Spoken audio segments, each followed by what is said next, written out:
Wait. Holy crap. Holy crap. Holy... Oh my god! I knew it! Ah! Ah!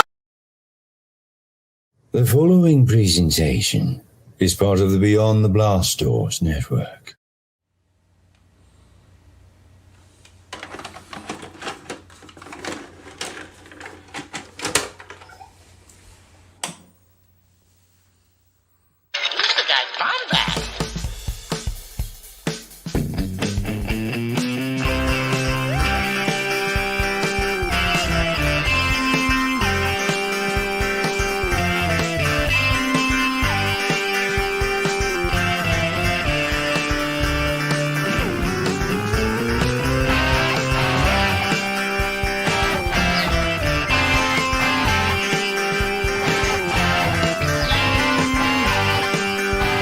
Welcome to the Bombadcast.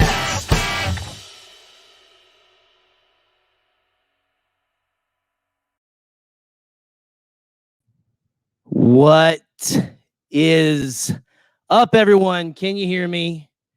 Are we here? Are we live? I don't know. I am running the ship. I am steering tonight. Learning to walk again. I think it's time that I read the show notes and stuff. You know, hey guys, hey, this is the Bombadcast. I'm in charge, so get ready for something. I'm not entirely sure what, but hey, guys, we're part of the Beyond the Blast Doors network, and if you like a little bit of what we're doing here, you're probably gonna like the other shows more because they're a little more put together. But whatever, we all have fun. If you like this, you'll love Holo Chronicles. You'll love talking about Star Wars collectibles with the Josh and Andy. Beyond the Blast Doors live, Star Wars news, and just everything with David and Scotty, Marie. Bombadcast here. You are Bombad Thursdays. We're here. We're here, baby birds. No worries. Force Connect on Fridays with, I mean, the Jaxxon and the lovely Raven D. Spencer. Come on, what more could you want?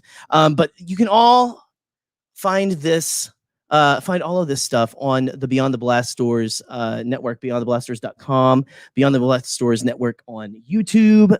You can also become a patron for about the price of, I don't know, a small cheeseburger, maybe I don't know. I think cheeseburgers have gone up. But cheeseburgers are cheaper than gas, than a gallon of gas right now, I think. So, but you know, before I burn this down any further, I'm gonna bring in my first co-host, who is with me here. He is part of what I and Scotty have lovingly started to call the Bombad bullpen. Okay, and he is none other than the one and only member of the one and only club, Jarod the Dark Jedi. Jarod, how you doing, my man? I am great, and I'm even better. Oh yeah, because I am here officially to replace Scotty J-Ro. I'm here in my new official Beyond the Blast Doors uniform. I am the co-host of the Bombadcast now. Eat your heart out, Kiss I'm boy. the co-host now. I'm the co-host now. I'm the co-host now. Speaking of Kiss Boy, I was granted this power by Cookie Cop himself. I am ordained by Cookie Cop. You're in my turf now. You don't even I'm Bombad. You Bombad don't even want to mess with it. Bombad Bachman hours right here, right now, all day, every day. Night, Hell night. yeah. Hell yeah. You know what I have to say to that? Partying is cool. Dying is not. It's not. It's not cool. Partying cool. Dying is not. You know what, Jarod? Yes. I love that you got your uniform in. But I think we should bring in someone who is maybe not in their uniform, but they absolutely look just as, I mean, this guy has like a look. He has the look of just like Johnny Depp on a good day. Maybe Johnny Depp's not the best one to put. But you know what? The effortless good looks of someone who just rolled out of bed and just looks good all the time. Let's bring in our third co-host tonight. Oh man, Jaxxon the Lepi. Hey, hey, buddy. Wait, what happened to what happened to Johnny Depp? Is he safe? Is he all right? Is he safe? Is he safe? Right? I don't know. Right? I Hey, don't. Jarod. Hey, Hey, Jarod. man. Hey, I'm sorry. I'm not working with the usual equipment today, and I'm on the road right now. But I need to Bombad. You know, well, you got it. I must Bombad. Bombading is a way of life. Being Bombad is a mantra. Being Bombad, it is. I don't. Are you okay? You didn't wake up in a bathtub full of ice, right? Do you have both kidneys? Yeah, you know, once you guys go off of me, I'll check. But Jarod, I really like that kind of wrestling hype speech that you just gave. Thank you very much. Yeah. I have been way too ingrained in the Schmodown lately, and I am trying to get drafted next season. Nice. Shannon Barney, I'm ready. I'm ready for corruption whenever you are. Guys. Okay, so here we are. Now, is that a trivia? Is that just a straight trivia contest? Yeah. It's like Yes. Okay. So like WWE and movie trivia. Yep. Had like a really, really, really beautiful baby. That's the movie trivia Schmodown. Like I love that. I love the plot lines. The plot lines are WWE. Yeah. But the trivia is legit, and it's cool as hell. Their Star Wars division is stacked this season. Well, you know, if anybody would like to challenge me, I have one prediction. Jerry, can you get a close up? Yeah. Oh, hold on. Let me pull you up here. Hold on. Let's see which one it is. Is that We're one? all cutting No. promos Is this today. one? Is it this one? Wait. No. You want it the is icon? There's like a little square in the top of This his. one. You're gonna click that one. Yeah. that one. My prediction: Oh, pain. damn. Pain. And scene. And see. Wait. And see. Now I wish I did Steiner math at Scotty. Now I wish I was. You see, when you're going against the Dark Jedi, you got a 22 and 2/3% chance. Get a chalkboard here. That's right. Sacrifice. That's right. Pain. Oh, yeah. you have Thank you. elected. No, thank you. Live. Thank you, Nick. Yeah. Thanks for not stepping on it. Thanks for not stepping on my line. Right. Appreciate it. Hey, when do you guys represent- want to? Okay, I'm gonna just go ahead and produce the show on the show. When do you guys pull comments for me, please, if you will? If you Oh, will. yeah. Right. Both of you, if you want to. I don't really care. Okay. But guys, Keep here my we eyes in are. the chat. Oh shit! What we got? Okay, you know, and so Jarod, you're steeped in the Schmodown and stuff. I mean, I want to think that I would be good at that stuff and everything, but let me, Jaxxon, we had to describe it to you. Let me say, who is okay? Let me just throw out a little trivia question for you guys. Who is, speaking of Johnny Depp, the Star Wars equivalent of Captain Jack Sparrow? Oh, what was that? Okay, Hondo Onaka. Where there's video of Jay Leno saying the words Hondo Onaka. And we have it. Hondo Onaka. He's sitting in the Falcon. You notice that, right? Oh, man. I hope they hose that thing down afterwards. It's, well, I'm blown away. I'm stupefied. Yeah. I Really? did not know the video of Hondo Onaka. And that's art. and That's beautiful. It's sped up as well. I don't know. It does sound a little weird. Maybe the Falcon. I think Scotty did something with it. Maybe the Falcon is one of his many classic cars that he owns. I got an 1866 Millennium Falcon too. Yeah, I got a Falcon. Yeah. Huh? You Yeah, have I one? used to pick You up don't a have a Hondo YT300 freighter? Hondo Onaka. Yeah. And he took yeah. the Falcon from Conan O'Brien. Yeah. Well, real Hey, quick. didn't he promote those Frito-Lay chips with the Olestra that used to make people have like incontinence? Or was I just imagining that? I don't know. Where did he go? Where did he go? Oh man, there you are. It's okay. I thought the airlock opened up, but you're not in your classic Incontinence. Incontinence. Are we talking? This is I love this Legends talk, by the way. This is great. So we, in the show notes, we do say, It did, but I'm impressed by the show notes. It's nothing. Jerry, I know, but I like it. What were the show notes that I gave you the last time we did Force Connect? Nothing. Which is usually if it were up to me, I just wanted to look. You're a professional, and I'm just riding your coattails to wherever you go, man. I am learning all of this tonight, guys. All of you in the chat. I am learning this on the fly. Poop chips was definitely a Jay Leno thing. Thank you. And now that I made all you guys shit uncontrollably, we're gonna do headlines now. Right. Yeah, but I mean, a little bit. Maybe he can get over it. We'll see. I don't know. Like, Jay, how do you usually? What do you usually use to cure your incontinence? I don't know how that works, but okay. Scotty, what do you got to say about that? Oh my God. Okay. He's here in spirit. He is here in spirit. So I want that clip. You want that? I think this is Scotty a couple years ago on. It was during Mardi Gras. So I want to submit that. Yeah. I want to submit that to Perfectly Cut Screams on Twitter.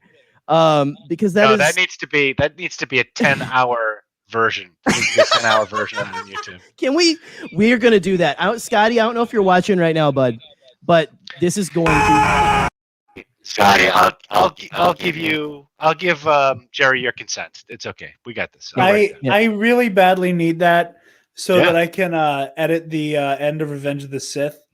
So it's just like, don't try it. Hold on. Or it seems in your anger you killed her. No, definitely. I felt it. She was alive. And then instead of no, we get.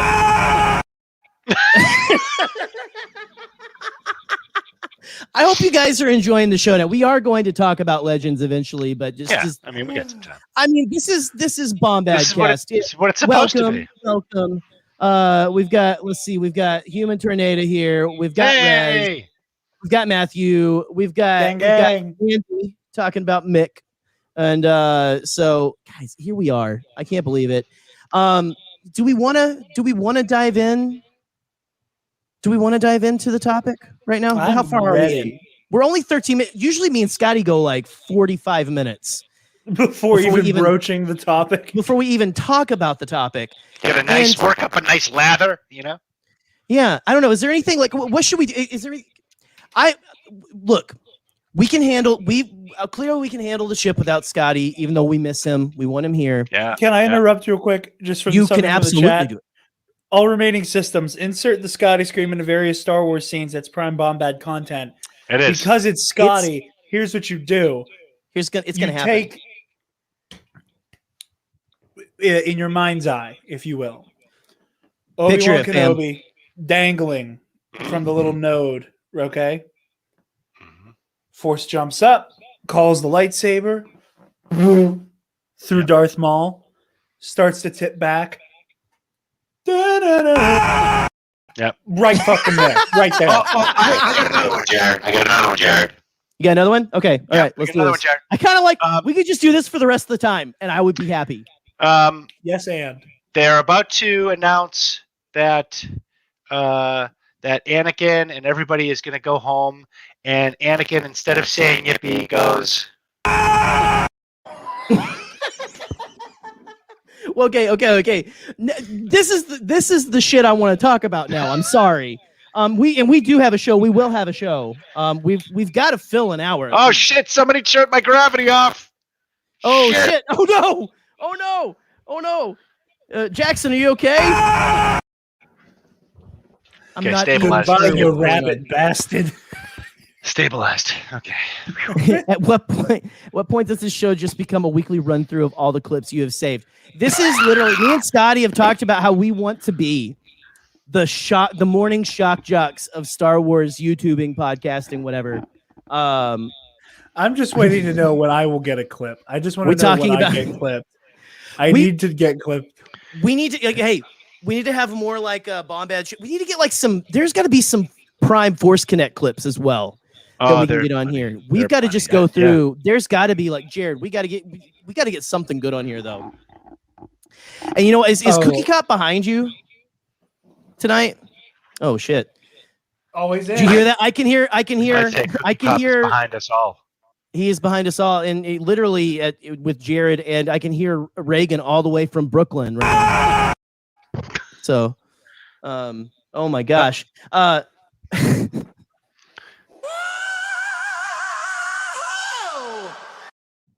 Similar. Very similar. You know what, guys? Even though he's not here, the energy of Scotty is in the I room, can feel and just in his honor, in his honor, he isn't dead. He's coming back. He's gonna be back. But feel just it. in his honor, he's getting his setup set up. In his honor, let's just go ahead and let's get a little of this right here, and then we'll salute. at the This is end. a What? very old, I'm sorry. This is a very old video of me that I'm about to send you. As you can tell by my younger face and not blonde/silver hair. But I think this is a prime candidate to get Bombad. Bombadified. I'm just putting Holy that. shit. I'm just This sending is- that right to you, buddy. This is all that we do now, guys. This literally is all that we do. But here we go. In honor of our buddy, in honor of our boy, our Bombad boyo Scotty. Everywhere around the world, we try to tell people there are no borders, there are no prime ministers, there are no presidents. There's only one nation. That's Kiss Nation. There's only one rock and roll national anthem. Rock and roll all night, party every day. There are no chancellors. There are no vice chancellors. There are no senators. There is only an emperor.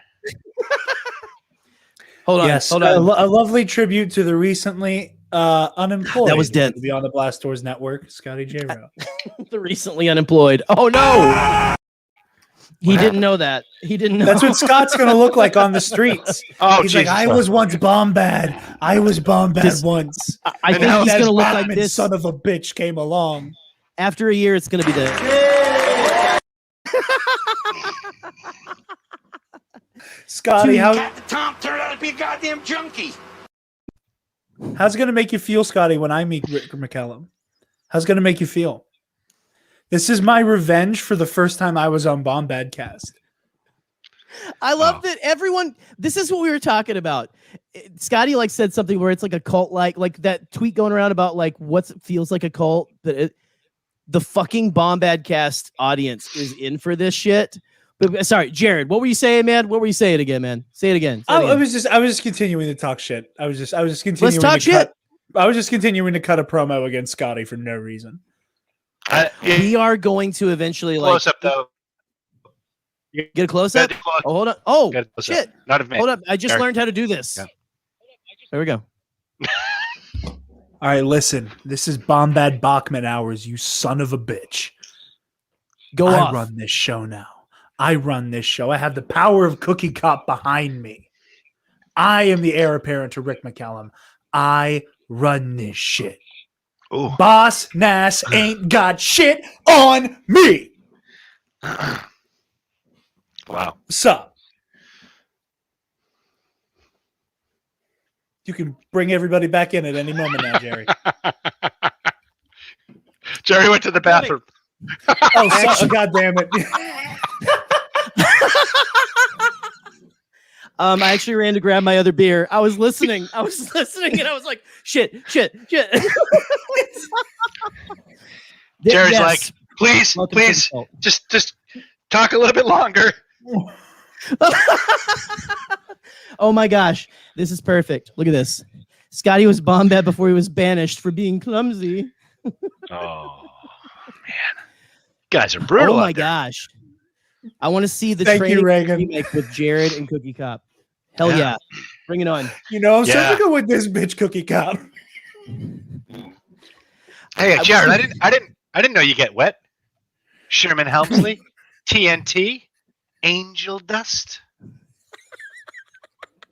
Oh, I get down with the Oh my sorry. God. Okay, I'm guys, trying to Pete's find here. a Straighten stupid... up and fly right. Pete's here. Pete's watching. Straighten up, everybody. Oh shit. Okay. Hey Pete, what's up, bud? We're I'm doing good. We're so just hanging out upset. here. Just talking Star Wars. I'm gonna be heartbroken if Pete missed Boss Nass ain't got shit on me. I'm gonna be heartbroken if he didn't Don't actually worry, get to Jared. see that. Pete, We'll pull it up. We'll have to pull it up. Yeah. We'll pull it. We will pull it. Hello, fellow kids. I love it. Pete is the living representation Yeah, of he that really is. of that who is that? Steve Buscemi. Steve Buscemi gif. Hello, fellow kids. Oh man, That's brilliant. I love that. Okay, he Love did. He did. Love you, Good. buddy. Pete, all you've missed so far is Yeah. literally. You know what? You don't have to watch the rewind, Pete. That's exactly what happened just now. That is literally yes. That's the We last just 30 basically- minutes. The last 30 minutes have been us God. talking about where we would input that sound effect in Star Wars films. And the answer's everywhere. It fits The answer everywhere. is yes. It fits It's everywhere. as The if- answer is yes. It's as if I heard a million voices cry out in terror and were suddenly silenced. So, guys, Hey, make sure you like and subscribe. I mean, if you're still around, right? Yeah. Honestly. give us a like, Very- subscribe, guys. Yes, if you're enjoying this absolute madness, I see we are fluctuating at a steady 8 to 0 of viewers continuously. So I'm just kidding. It's going from 7 to 8. So thank you guys for showing up. Guys, thanks for coming. We are going to talk a little bit about Legends. I want to say, okay, I guess I'm technically, which this is madness, I'm technically the captain of the ship tonight. Yeah, it's fucked up, Jerry, but it's true. Yeah, for now, Yeah. till I come for your job too. Oh my God, this I guy. mean, honestly, he is oh, gosh. insatiable. Jackson's mic has the me. Bombad coup. What the hell? Jackson's mic has me conceded that just off camera, there's someone with jumper cables and a car battery going to town on his beans. What? And as soon as I turn it on, it's the one that keeps giving. It is the one that keeps on giving. And you know what? We're gonna do one more here. Let's do Saying one you more. can't hear me that well? See. It's not a good setup. It's my old pre. He's on this. He's on the road. This I'm is on the the road road. setup. He is our man in the field. Okay, Undisclosed location. he's a man. Our man. Okay, I like that. Yeah, fantastic. Yeah, see, there you go, Rick. You know what Yeah, I'm talking Rick about. is cool with it. Rick is You know what I'm cool. talking about, yeah. Why can't you guys be cool? All Why right. can't you guys be cool? Nick? Why don't you be like Nick McCallum? Oh. Wait. Holy crap. Holy crap. Holy. All right. I'm done. I'm sorry. So that video is, I don't know why it's my favorite, but it is. You all know. I have a mic, Pete. It's just at home.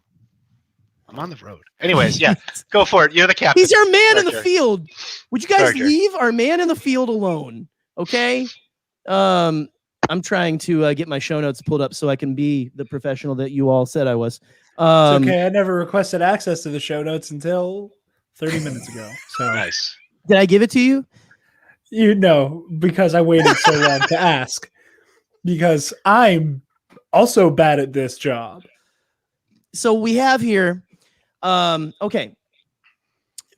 So we brought. Okay, here's the show notes. By the way, I think this is what you were talking about, Jaxxon. You were impressed with the show notes because I said bring in Jarod and Jaxxon when he's done with his espionage. In parentheses, this is for what we're talking. Okay, start with idle yet entertaining chit chat, and in parentheses banter. Is that the professional show notes you were talking about? Yes, and I believe that you can cross that one off now, right? Because I think we've done a good job of that. I think we have had. I think I Solid job. chat. Let us know. And again, if one of you guys don't mind pulling some comments and stuff here, let them hey guys, has this been entertaining? Yes, moving on. Notes. I saw them. I wouldn't have believed it if I hadn't seen them myself. Yes, I They're did do amazing. show notes. They're amazing. They're amazing. They're short. They are from a template, and Yeah. here we go. It's Um, longer than a menu, but Yeah, no, just a good session. Well, no, it's good. See, okay, so for every Bombadcast, I want you all to know, I do little to no research for whatever we're talking about. Usually I know what we're talking about, but I'm going to be honest. I wasn't super versed in the expanded universe of like the books and comics back in when I was a kid, right? Like I watched the movies all the time. I ate up any on-screen content, and I played video games and stuff like that. Masters of the Terrace Kasi was one of my first. Loved that reference in Solo. Yeah. Oh, absolutely. But besides that, I mean, I know, and it's what's funny is I told Scotty what we were talking about, and we are the same. He goes, all I really know from Legends is Thrawn and Jaxxon. Well, I mean, we know Jaxxon, but Jaxxon is canon now. So is Thrawn. And the Darth Plagueis novelization. That was me and Scotty's knowledge. Yeah. So I want you guys are going to have to school me a little bit tonight. But first, the first question I have here, because again, serious professionals here tonight. What do we remember about the announcement of the Legends rebrand? You guys remember? Like, was that all the announcement of Lucas selling to, like, Bob Iger Disney, right? Like it was. It all came at the same time, what year right? was that, Jerry? What year was that? 12. No. Oh yeah, that's right. Oh no, it was like 2013, right? Okay. Yeah. No. It was 2012 or 2013 because it was like not 2012, long after the buyout. Yeah. I think it was 2012 because I think we were all like, the world's ending anyway. And so, because I remember like a year before that, actually, Gallanorian Saber, Seth Parnell in the chat here, his older brother, Josh, who is a fantastic human being as well, said at our college lunch table, he says, I don't think that Lucas is ever going to like let anyone have it until he is dead in the ground, which is very morbid. Don't let that color your perspective of his other I guess Seth's other brother besides Michael. But so that's the thing. So, but then like a couple years later, he's like, all right, well, I guess I'm gonna sell these guys because I kind of like Mickey Mouse. So, so such a good impression. Thank you. I can't do that. No, you're good, man. You're good. I really, I don't know. It just comes out of nowhere. Locked out. Even I can't get past the security. I love how sad he is in that. Even I can't get past the security. Right. It's a much better impression than mine.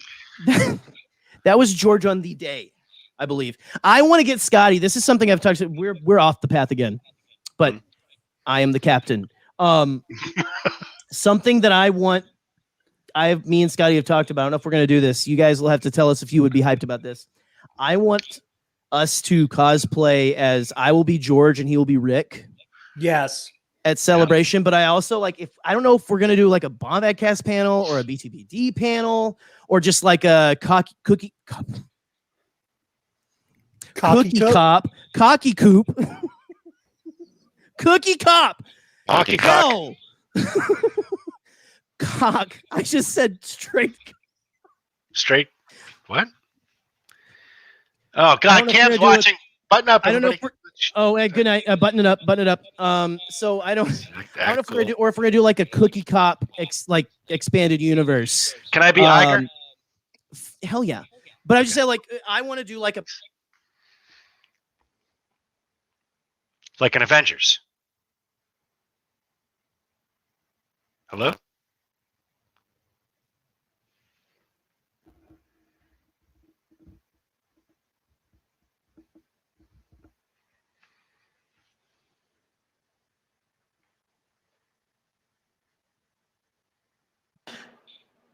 Hold on. I'm back. We might have lost. I think Cookie Cop got upset that I called him cocky. Okay. Yeah, I think I can hear you now. Yes. I'm back. Good. Hey guys, hey, what's up? What's up? What's up? Yes, it is absolute chaos tonight. Don't know what happened with Jared there. Hopefully he will be back. So Jerry managed to mute himself. I don't know even how I did that. I think Cookie Cop is really well, Nick, it's a natural thing. You know, it's yes, it's healthy. It's healthy. Sometimes when you do it, it's healthy. You know, you don't want to do it too much. I think I might have actually. I've got a mute button on my mic now, so I might it's just a touch. So I might have brushed the mic. Wait. Oh, okay. Touch, just a touch. Yeah. Right. Somehow sound is returned. So so before we got distracted, the topic that we were talking about. Mm-hmm. What do we remember about that announcement? How I was going to look it up, but then I realized I wasn't going to look anything up because I don't do that. Yeah. Because life. But I don't know. Do you remember anything about that specific announcement? Yeah, I remember there being a lot of anger. Well, at least from the fandom. Not from me. I mean, so here's the thing, right? And I'll go through. Not a very long story. Maybe it is a little bit too long, but I remember watching A New Hope in the theaters when it first came out. I'm a little bit older than some people here, but that's okay. Everybody came in at a different level or a different time, and that's great. I read the comics. I was a big comics guy because that's the only Star Wars that we had between the films. Okay. For the most part, for a while, and I never had any notion that what I was reading was actually a continuation of the arcs in the movies. Absolutely none. I never thought Jaxxon was going to be he'll show up in Empire Strikes Back. Maybe they'll have him running around in Cloud City. Right. I never thought that. Don Juan Quixote, all those characters. No, I never. And the stories were. It was a sandbox for some very good creatives in Marvel. And actually, and frankly, a very successful run of comics.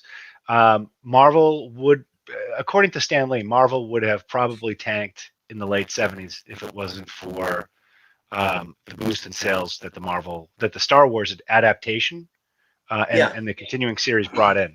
And that's kind of ebbed and flowed. With comic sales, it goes back and forth. But I never had any. I had a nostalgic feeling towards the comics and the stories, but that was it. Right. If they told me when I read the Thrawn trilogy, the original one, and I thought it was good. But it wasn't. It never held the same place that the films did for me. So when I heard that all the books were being kind of, brought to what they call legends, it didn't bother me in the slightest because first of all, they're still printing them. You could still, for the most part, you could still buy them, right? Yeah. So it's not like you're erasing the stories. If you like the stories, then that's great. Enjoy the stories. Does it have to connect to each and every one thing that goes on? No, and I think we're starting to have this kind of realization. I think as a fandom, maybe these conversations continue to happen with things like the whole Kanan situation in Bad Batch in the first episode. It's like, okay, we got to just take a breath and relax and enjoy the stories, enjoy the friggin' stories. So long story short, long story long. I was like, that's great. We're gonna get to have more Star Wars. It's not gonna erase the existing stuff. We're gonna get to have more. And I've got other things like a fucking mortgage to deal with. I think it helps if you have some of that adult worries and cares in life. You're making me feel old, Jerry. Thanks a lot. No. I mean, I was the same way. I had just become an adult whenever that happened, but my bar mitzvah was at that time. No, I'm just kidding. Okay, so Mike Harris here. As a huge Legends fan, that announcement was probably the best possible outcome. They were never going to chain themselves down. And like, this is kind of just what you were saying, you know, I mean, even now, I mean, look at it now. With people, you know, again, justifiably, like, I don't know if Connor's here in the chat or whatever, but I know Connor was Connor is like our Depa Balaba, scholar. Yes. Like on Twitter, and just like, I think for wherever you go, it's just, he is the scholar. Yes. He's the balabaologist. Balabaologist. Balabaologist. I kind of really love that. That sounds like something that would be on Arrested Development, like blah blah. We're processing your adult card right now. Yeah. We'll let you know if we have any further questions. Boopenheim. Sorry. Okay. Yeah. Oh, what's going on here? What's going on here? Oh, she said her. Oh, waiting for the. Yeah. Okay. Yeah, we've got some questions. We're checking your references right now. We'll get back. Yeah. Minor procedural issues. No can you send one more? Like, do you have another copy of your grandma's birth certificate? Yeah, we may have lost it. Yeah. Sorry. So okay. That's Jerry. That's my take on the announcement. Okay. And you know, it's colored by my experience of having very little Star Wars for such a long time, you know, right. And actually, you know, another component that kind of got me excited about the acquisition was I didn't really focus so much on the Legends part, but on the Clone Wars extension, you know, and the possibility of them doing more with those characters. That was when did season 6 when did that come out? Was it 12? I want to say Season 13 of the Clone 13? Wars. Yeah. So that was around the acquisition. That was right. The last well, season. that was after, right? Yeah. Because that was like but the first thing. It had already been. Yeah. They were like right in the middle, and they were like, "Oh yeah, no, it's cutting off," and they're like, "Okay, we're gonna release what we have." And then people were still like, "Ah, just continue it, and like, of course, they have. I mean, they finished it. They've made us cry multiple times. And that was my son's first. Like, so my oldest is 15 now, and you know, we still watch Bad Batch every week together, usually. But that was his first. Like, you know, he loved the films, and whatnot, but that was his Star Wars. Clone Wars was his Star Wars. He watched he's watched that 4 or 5 times through. So he was excited about that. So I kind of fed off his excitement. And you know, I'll let Jarod take the point after this, but the one thing that really excited me about the acquisition, and again, I know we're supposed to be talking about Legends, but this is kind of ancillary, is the reboot of the comics. The reboot of the comics, the fact that Star Wars was back with Marvel, that really got me into it, and that's kind of that brought me back into like kind of the fandom, or you know, whatever it is, full scale, because I started collecting comics. Yeah, I started collecting comics again, and really enjoyed the stories. I you know, and this is one of those situations where canon actually was you know, the ability to connect those stories. I think they did it very well. At least in those first 4 or 5 or 6 titles that they came out with. And I'm not sure what the level of coordination. I don't know if it was like the High Republic level of coordination, but you know, Vader.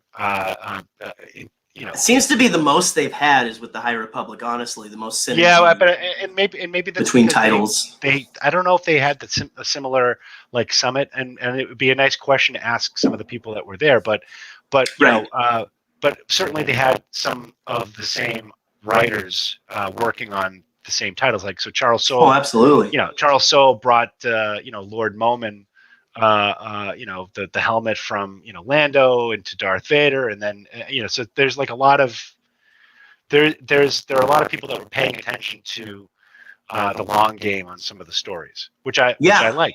But again, you know, it's not something that you have to chain yourself to. So I was generally like excited and pleased, and just thought that it was it was a good development. Again, nobody erased anything. You can still buy all your favorite titles, and it doesn't minimize the feelings that they gave you. I think that's what we have to remember. Is like, if something comes out that's new, it is not erasing your memories or your feelings or your emotions or the nostalgia that you feel or the connections that you've had. Like, some people associate those trips to the movies or reading books with a parent or a friend. Yeah. And I get that completely. It's a human emotion, but you have to remember and step back and say, this is everybody's sandbox now. And that's a good thing. Yeah. Oh yeah. So. Okay. I like that. Yeah. Fantastic. I'm sorry. I am drunk with power right now, and I love these drops. So, but no, I do agree. That is an agreeing with you right there. That is fantastic. Thank you, I love Rick. that. And through you, Gerry. Yes. Thank you. Thank you. Now, Jarod, same question, man. What do you remember about that acquisition, and what were your feelings around that time? Again, because I was kind of just like, oh yeah, more Star Wars, I was in the 8th grade when that all came down. Sorry, Jaxxon.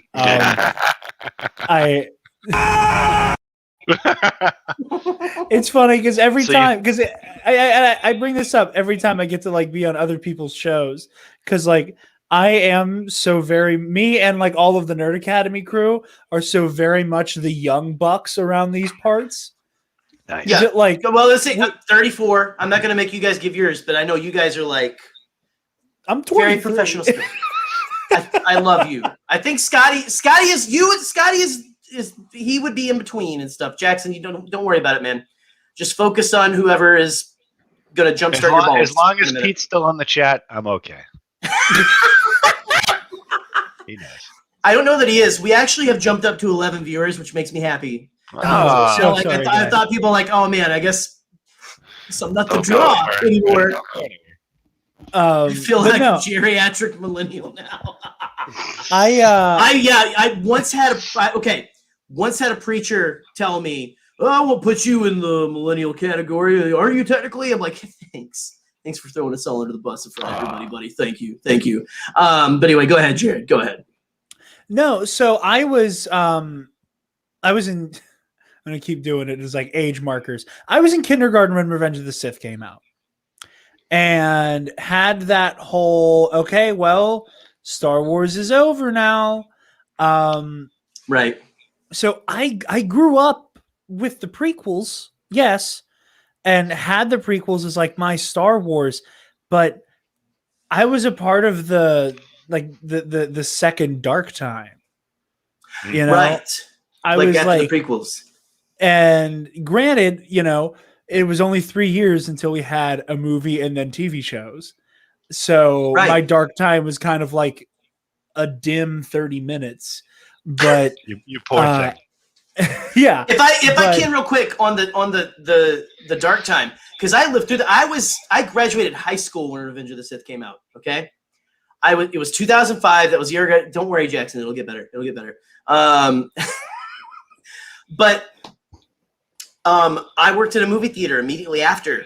And so then we're getting into and then Marvel had started. That was the new thing. Not that I didn't love Star Wars, but I know what you mean. That dark time where we talked about Star Wars, and mainly it was people ragging on the prequels and shit. And then it didn't seem like anything else was coming, right? And then Clone Wars started 2008 and all of that. So, but I go back to you, sir. Back to you. I apologize. But no, so I had Clone Wars and I love Clone Wars, but for the most part, my Star Wars childhood was based around the complete encyclopedia that I had, and it was this big, thick ass black book with Vader on the cover.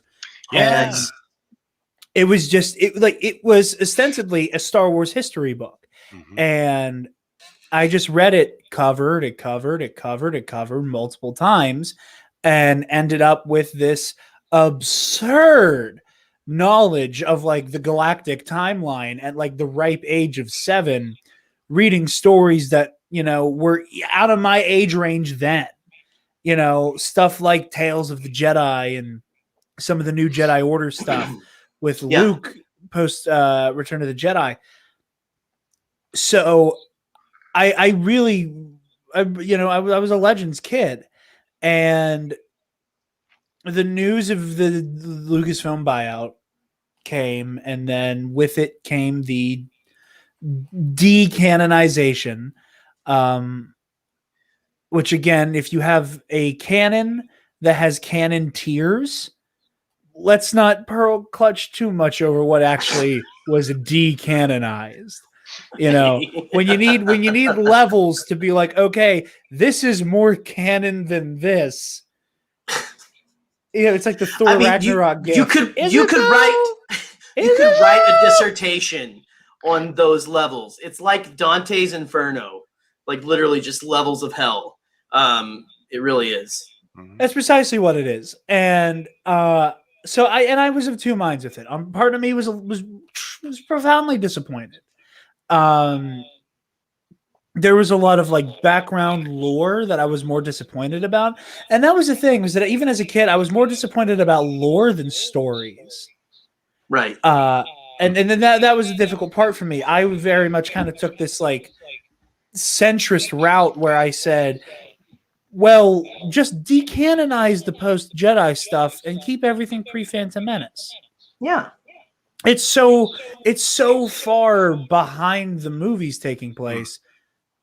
Just leave it, just leave all that stuff there. And, now that we're getting more stuff from that time period with the High Republic and everything, they're making use of that time period. And I was slow to attach myself to the new canon, not because of any like Phantom Menace nonsense or anything like that, just because there was a part of me that was like a little pearl clutchy. That was like a little, I was a little like, no, like this is what happened to Vader days after Revenge of the Sith. This is the there were just specific things that I was like a little slower to get to. But no, I think that Disney did the right thing. And as somebody who also is very much into comics, just like, Marvel, DC type stuff, the thing that I always try to explain to people when talking about the canon reset is that if you look at Marvel and you look at DC, the two closest other fandoms that come to Star Wars, not by a long shot, because Star Wars is always going to be my number one, but how many times from just the genesis of them being a shared universe up to 2012, like put everybody on the same playing field, have Marvel and DC had to reset their timelines and reset their canons, right? Like we're looking at 2011, 2012. DC had just done it again with the New 52. Yeah. And there was like there's like the Marvel Now happening around the same time. We're like, okay, like now Dr. Octopus is Spider-Man because we got to reset everything and have fun with it. Like Star Wars somehow went 40 years without needing a canon reset. And we got it, and Disney's used it to its fullest. Yeah, there have been discrepancies here and there, but for the most part, it hasn't been stuff that is like so wildly different. Right. That you need to like find a way to like somehow bullshit two different stories coexisting. This isn't Legends. Don't tell anyone don't tell any of the people who are upset about that first episode of Bad Batch, though. That's all I gotta say. Well, I mean, and again, like I'm with you though. I was, and I have mixed opinions about about the Bad Batch stuff. But then again, not saying that anyone out there you shouldn't be upset, or it shouldn't rub you that we're nerds. Little things are gonna rub us the wrong way for sure. Yeah, have your dorky opinions. Just don't harass anybody online about them. There is the key. Rule. Therein lies the key. It's in space. It's for children. Don't be a dickhead. But I like it on the whole. And again, like we don't have issues like we did in Legends where, we can't keep track of whether or not Eth Koth is alive or dead. Oh, bye, Jaxxon. Bye, Jaxxon. Love you. Hopefully he returns. There he is. Oh, there he goes. And there he is. That was me accidentally hitting it twice. That's right. And I had to double click. But no, yeah. I was, a little apprehensive at first, but I think they made the right call, and I'm loving the new canon. Yeah. Oh, absolutely. One thing I was, and I mean that was the time. Go ahead. What were you say, buddy? What happened? Are you okay? Oh yeah. No, my laptop just ran out of battery, so it's the perfect storm. It's okay. We're here for you. What Jarod had mentioned about Marvel and DC kind of resetting is absolutely 100% true, and they did that, and they've done that several times. The one thing that I always loved as a kid, because Marvel comics, Star Wars comics got me into comics, but I read all the Marvel titles. I was a big Marvel guy. Right. One thing I'd always love is that if something happened in the comics, they would write a note like, this happened. Well, this happened in issue 129 of the Avengers, and it was one of those things where if you owned that issue, you kind of almost felt like you were the keeper of that secret knowledge. You knew exactly what happened. It's like, oh yeah, I remember that.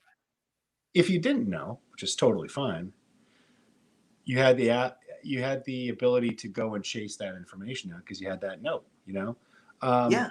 But what was most important was that within the scope of whatever universe they had before they rebooted it, Marvel would, they would do their best, I think, to maintain some kind of continuity, Right. Yeah.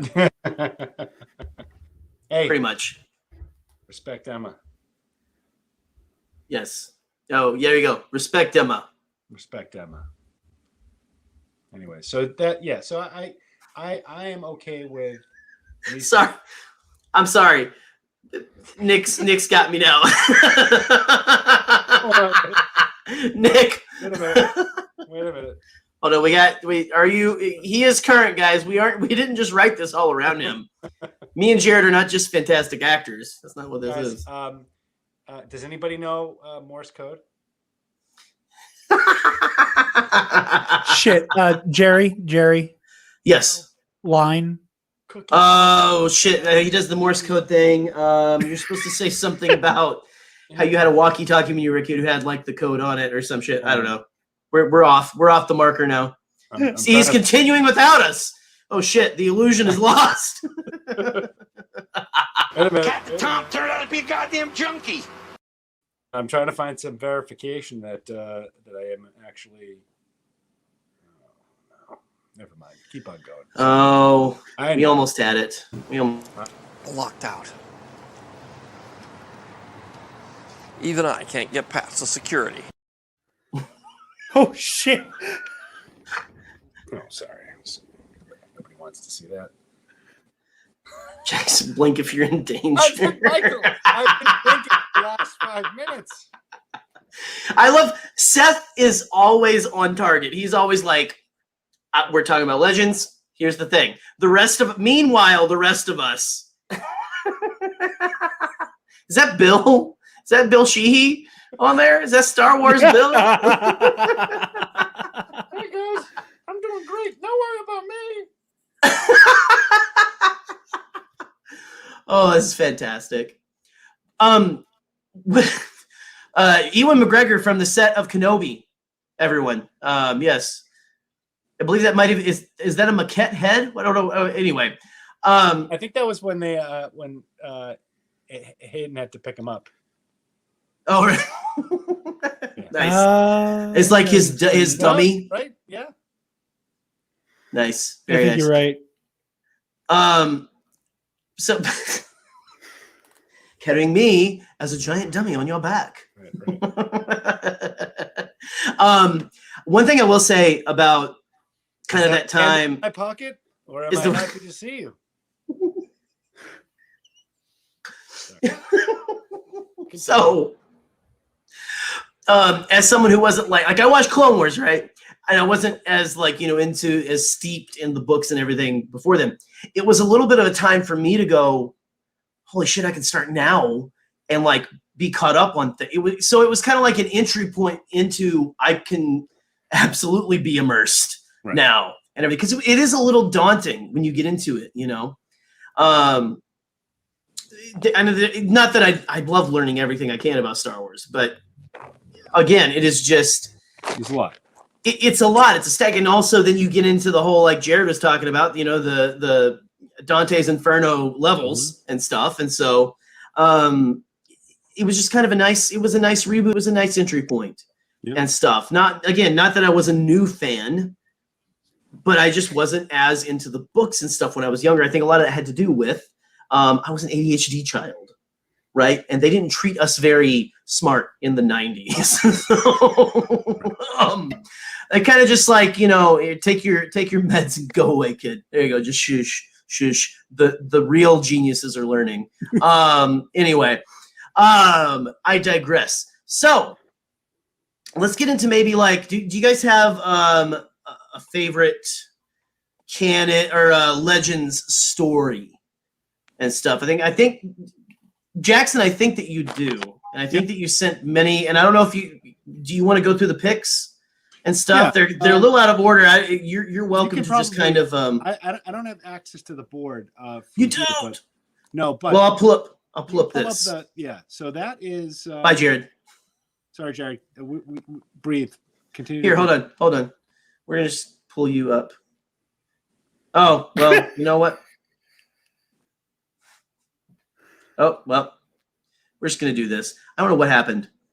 Who is there? Jarod. Oh. There he is. All right. So we're all fine here. How are you? So this is issue 38 of the original Star Wars run. It was written by Archie Goodwin, and it was illustrated by Michael Golden, and actually and colored by Michael Golden.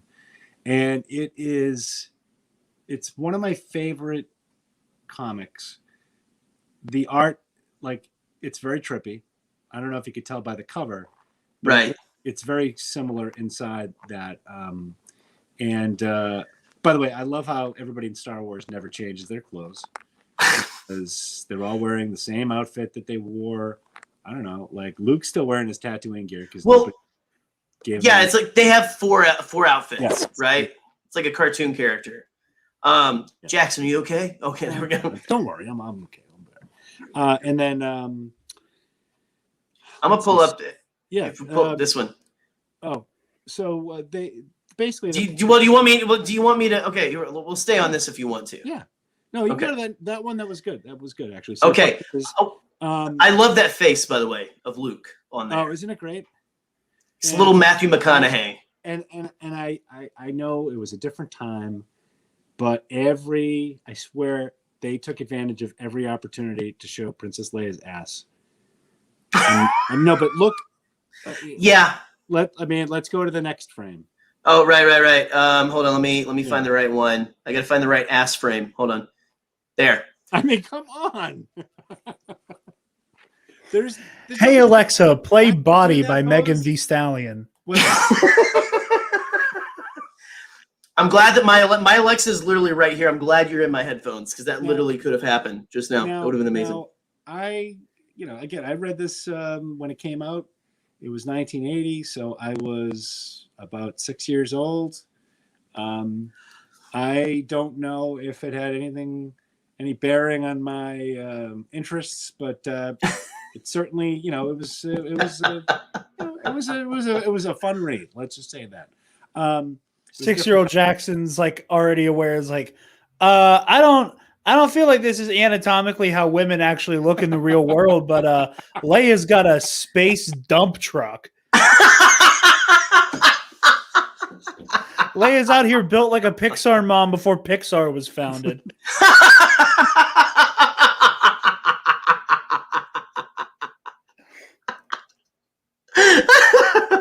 Over there, Alderaan lives, and it's on that ass. That's no moon. Yes, it is. Cam, you bastard! I was going there next. Son of a bitch.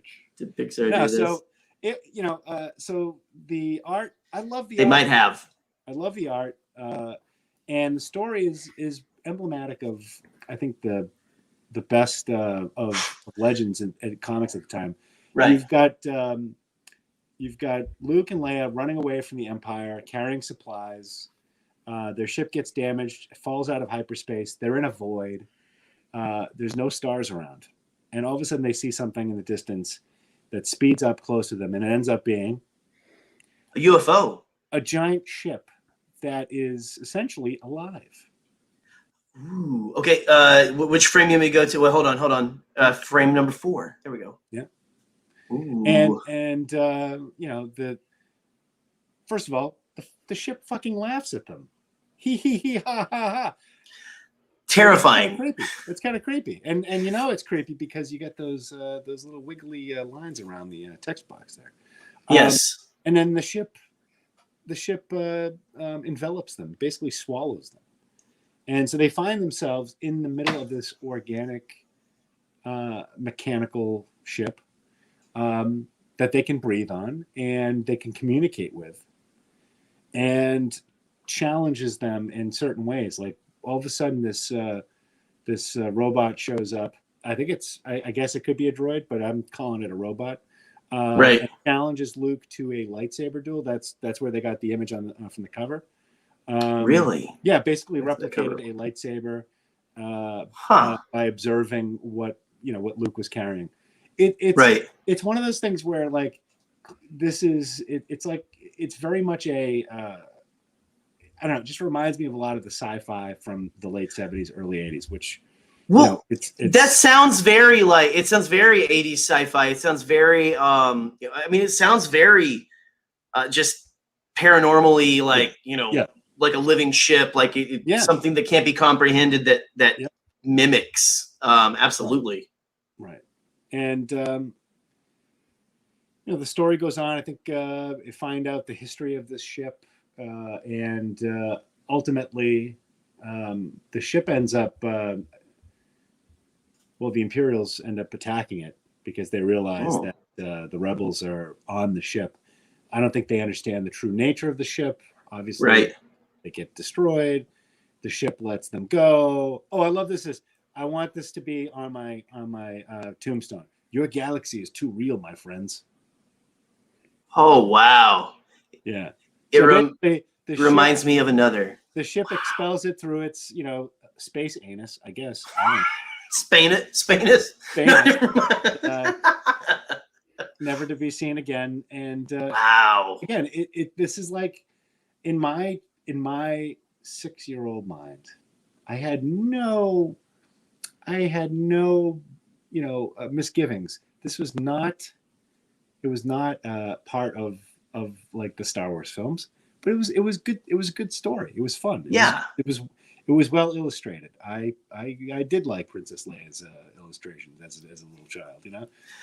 Luke we missed this one right here. This is a good. Well, and that's the other side. But yes, it is the other side, Jerry. But here's before we bring Jarod back in, let's just have one more of that right there is Lucasfilm's ass. Yeah, there we go. I was trying to make a Captain America thing. Nice. Oh, hi, Jarod. Well played. That was absolute perfection. Honestly, absolute perfection. Art. I'm sure that Mike here is talking about that fantastic. That right there is the Nerd Academy's ass. Yeah. That's what that was. So Jerry, that comic was one of my favorites as a child. I love that, man. My older brother and I shared that comic, like most of our comics. We shared. I just love this panel. I'm sorry. That's just kind of a cool. It's a cool concept and stuff, and Yeah, it's well done. And so we shared our comics, and when we went our separate ways as adults, some of us, I think that may have gotten lost in the shuffle. Man. But my brother, for Christmas one year, gave me a present. I opened it up. It was probably like I would say a 9 out of 10 quality copy of that comic. First print. Wow. Signed by the author. That's incredible. I'm sorry, signed by Michael Golden, the illustrator, and that the dedication was, yes, you can have this one, but the original belonged to, my brother. So it was kind of a joke. So actually, the next year I bought him one and got it signed as well. So that's so cool, man. Yeah, that's absolutely so incredible. That's adorable. You guys are that is. Oh, thanks. Yeah. Okay, Michael, and now we're not going to go off on the Jedi Prince series because we are want to have you on to talk about that because you are the Michael is the like Glove of Darth Vader Jedi Prince series scholar, I believe. You got like Trioculus, Triclops, Jedi Prince Ken. You guys know much about that one? The Glove of Darth Vader. I listened to a podcast. It wasn't yours, Michael. I'm sorry, but it was before we had met and before I started doing this. I listened to a podcast about the Glove of Darth Vader. Trioculus. I believe Trioculus is Palpatine's son. And he has like a bumpy face and he has an eye in the middle of his forehead. Trioculus. And he had the glove. Someone had the Glove of Darth Vader, which no one knew. The glove, I think that was it. The glove is where the power came from. Because you have 3 eyes. Yes. The glove is what gave him the power to choke people. The Glove of Darth Vader. Say it, Jarod. Say it. Episode 9 could always have been worse. Or The Rise of Trioculus. Or better. Just somehow Trioculus return. Somehow Trioculus return. Anyway, more on that. More on that soon. All of those Trioculus lovers, I respect you. We respect you, and I mean, I don't know. Like, can you imagine the reaction in the crowd, though? Somehow Trioculus has returned. No, I can't. Right there. Anyway, Jarod, what's your favorite? Do you have a favorite story, sir? Favorite story? Oh man, we're gonna get into basic bitch territory here. There you go. Hold on, real quick. Michael says the glove was indestructible. The glove of Darth Vader was indestructible, and it was prophesized that the new emperor would wear it because those leather gloves just were that good. They were they were Gucci, I think. No, favorite story. Basic bitch hours. The Darth Plagueis novel. I think would probably have to be my answer. One of my favorite elements of Legends and of the prequel era is learning to at least some degree what the hell Palpatine's plan was. Yeah. Right now, I'm really close to being done with Queen's Peril. I've got that one in my. I've got that one in my queue. I haven't listened to it yet. But one of the best parts of Queen's Peril is every so often it will like kind of pitch to Palpatine's point of view and how he's pulling the strings on the whole Trade Federation situation. And I love the Plagueis novel for that. I love the fact that it is it's a political thriller couched in like a Sith story. It's it's the only one that I've actually. That's my again. I said that's my knowledge right there. That is my favorite. Is the Plagueis novel as well? Like it's absolutely amazing. And like every other, thank you, Michael. Every other goddamn Star Wars book, it is much better as an audiobook. Yes, it is just an objectively better experience to listen to them. And yeah, no, I love the story. I love getting to see a young Palpatine. I love but I love getting to experience because it's the meme, the tragedy of Darth Plagueis the Wise. Right. But getting to experience him as this like hyper utilitarian, not quite, he's not like a vicious dark lord of the Sith the way his apprentice is. Right. He's brutal. He's a monster, but he doesn't he isn't cruel for the sake of cruelty. Right. He isn't like, he doesn't do what he does because part of the fun is the suffering. Oh man. It's Right. all a part of the grand plan. You know, he is the arbiter of the grand plan. And I just love that story so much. You know, there's a lot of runner-ups, and I won't jump into them super hard because they have to do with my favorite characters, and I think we're talking characters as well. Yes. So Here I'm in a going to second. say because like my character, like, story that is like slightly independent of its characters. Like, I like the story. Like, some of my favorite Legends stories are the ones that already have the established characters in them. Right. Like Plagueis, the Revenge of the Sith novel, the what the hell was it called? It was like The Life and Times of Obi-Wan Kenobi or something to that effect, was also remarkably good. Where it's just Obi-Wan's journal. Like, so like it's all from like the first person point of view. And like every so often it cuts to Luke reading it. Which that was another favorite of mine. That is where I got that's where I got exposed to one of my not first exposed to one of my favorite characters, but one of my favorite moments for that character. Yeah, it's just the political intrigue of the Fall of the Republic is a favorite of mine. So definitely that Plagueis is absolutely up there. I also love The Force Unleashed because, again, there's like a you know, as much as I like to make fun of The Force Unleashed from time to time, there's a level of, again, that like intrigue there with what's going on behind the scenes with Vader's, you know, what we think is Vader's attempted coup against Palpatine. Right. And, you know, I think Galen Merrick, when looked at not as a Force god, but instead as a crafty victim of brainwashing. Right. Again, this is, you know, subscribe to the $5 tier of this Nerd Academy podcast Patreon. Because for our Versus series, our next episode, we're going to be using Galen Merrick.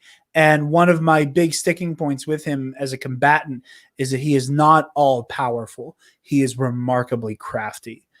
I don't think Galen Merrick is a Force god. I don't think he's overpowered. He's just clever with how he uses the Force. That's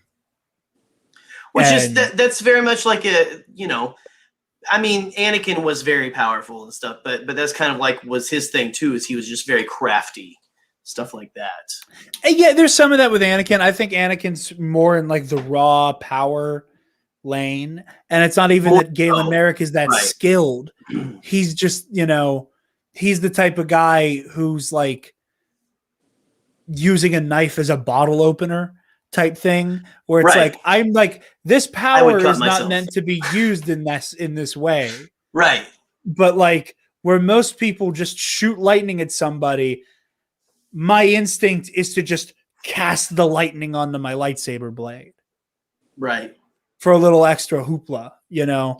So, but that's getting into character stuff with Merrick. But yeah, I think The Force Unleashed, the Darth Plagueis novel, yeah.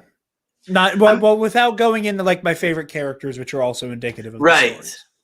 Well, and I mean, I have to say, because I played both of the Force Unleashed games, and I mean, those were fantastic. Like, at the time, it was incredible, you know. And then, you know, we get to this point, and it is like you look back and you go, okay, pulling down an entire Star Destroyer. First of all, the most frustrating thing I've ever had to do in a video game was that level. I can't tell you how many times I had to try with that stupid Star Destroyer, which, I mean, I guess makes it a little more believable, but at the same time, no, just no. He didn't. Okay. Oh, I still have flashbacks. I'm sorry. I'm getting on my Galen Merrick soapbox right now. Oh, get on your Galen Merrick soapbox, but I'm just still thinking about all the button combinations you had to pull down a Star Destroyer out of the sky. He aimed a Star Destroyer that was already flying at him and plummeting from the skies, and he still didn't pull it off. It still crashed in front of him. Like the whole point is that he's supposed to try to make it nosedive straight down so that it doesn't slide into the Imperial the TIE factory. The thing that he's on. Yeah. Yeah, he's trying to make it go like straight down, perpendicular to himself, but he can't do it, so he just pulls it into himself. Like he helped it get to him, but he did not pull it out of the sky, like Coda says. He's failure. Right. Yeah. Yeah. He fails. He doesn't. He didn't do it. Like our old friend. Yeah. Who? Yeah, you know him? I think you're. Is that muted? All the videos? Are they muted? I can hear it. Can you guys hear it? You guys in the chat, can you hear? I heard it. I heard it that time. You did? I heard it. Yeah. He's very quiet. He's a very quiet man.